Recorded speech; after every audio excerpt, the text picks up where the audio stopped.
Bonjour les amis, j'espère que vous les personnes que vous aimez vous portez bien. J'aimerais aujourd'hui aborder avec vous une de mes réflexions.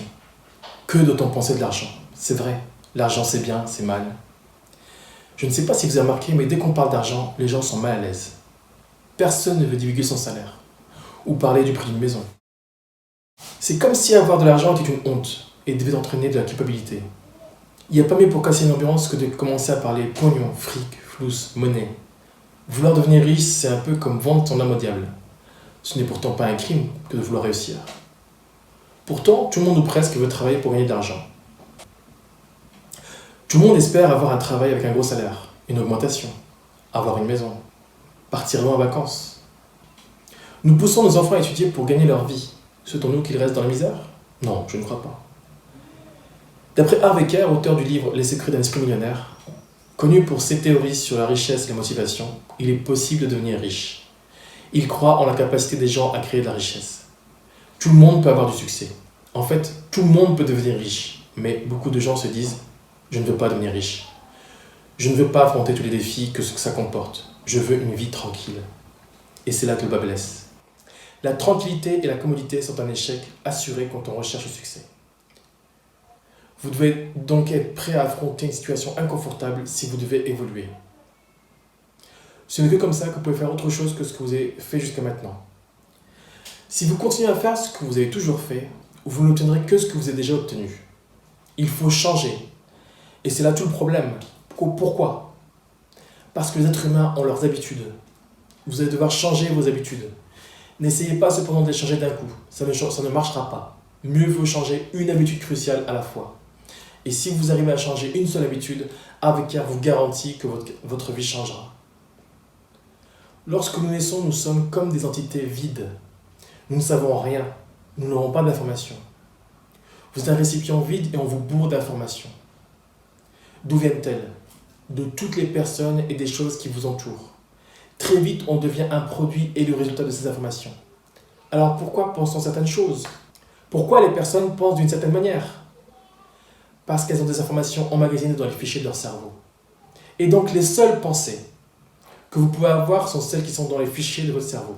Et tout ce qui est dans votre cerveau, c'est ce que vous avez appris, ce qu'on vous a raconté. Autrement dit, dans tous ces fichiers, il est impossible d'en extraire un fichier qui n'existe pas. Et c'est là toute la différence entre ceux qui ont du succès et ceux qui n'en ont pas. Les personnes qui ont du succès possèdent des archives mentales pleines de fichiers qui mènent au succès. Lorsque Donald Trump prend une décision, d'habitude ces décisions entraînent le succès.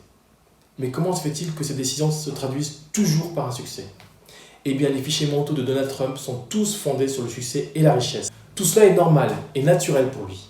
Et c'est valable pour la plupart des riches, car leurs archives mentales sont pleines de fichiers qui entraînent des actions qui à leur tour mènent au succès. Pour beaucoup de gens, il n'en est pas ainsi. Pourquoi? Parce que la plupart des personnes ont appris ce qu'elles savent sur l'argent, le succès et le bonheur à travers des individus qui n'ont ni succès, qui ne sont ni riches ni heureux. Si c'est cela qu'on vous a appris, que voulez-vous qu'il vous arrive? Que faut-il donc faire? Vous devez vous reprogrammer. Vous devez tout réapprendre du début. Vous devez introduire de nouvelles informations dans vos fichiers mentaux. Après quoi, d'après Harvey Kerr, vous accomplirez de nouvelles actions à partir de vos nouveaux fichiers et vous obtiendrez de nouveaux résultats. Pourquoi faut-il devenir riche selon Harvey Kerr? Il y a 4 raisons pour devenir riche. La première raison pour le style de vie. En effet, vous ne vivrez cette vie qu'une fois. Alors pourquoi ne pas profiter pleinement de cette expérience? Ne devriez-vous pas passer de belles vacances avec votre famille? Vivre dans une belle maison? Conduire une belle voiture? Manger ce qui vous plaît? Vous permettre la meilleure éducation et la meilleure formation? La deuxième raison, pour la contribution. Je crois sincèrement que si vous avez les moyens de devenir riche, votre devoir, votre dharma, c'est de le donner. Avec beaucoup d'argent, vous pouvez aider les autres, plus que ceux qui n'en ont pas. La troisième raison est pour ce que vous allez devenir, dans votre personnalité, dans vos vertus et dans vos habitudes nouvelles. Beaucoup ne se rendent pas compte que l'argent est un résultat, de la même manière que la richesse est un résultat. Le résultat que vous obtenez lorsque vous excellez dans ce que vous faites. Avoir pour objectif la richesse vous oblige à devenir un individu meilleur. La quatrième et dernière raison pour laquelle il est important de devenir riche réside dans le fait que l'argent ne sera plus un motif d'inquiétude. L'argent est depuis toujours une épine dans le pied dans la vie de nombreuses personnes. On dit que l'argent est sans importance. Puis on constate que l'argent figure parmi les premières préoccupations des gens. Je crois qu'il ne devrait en être ainsi pour personne. Alors vous savez ce que je vais vous dire? Pourquoi ne pas affronter le problème une fois pour toutes? Surtout, n'oubliez pas de dire à ceux que vous aimez que vous les aimez.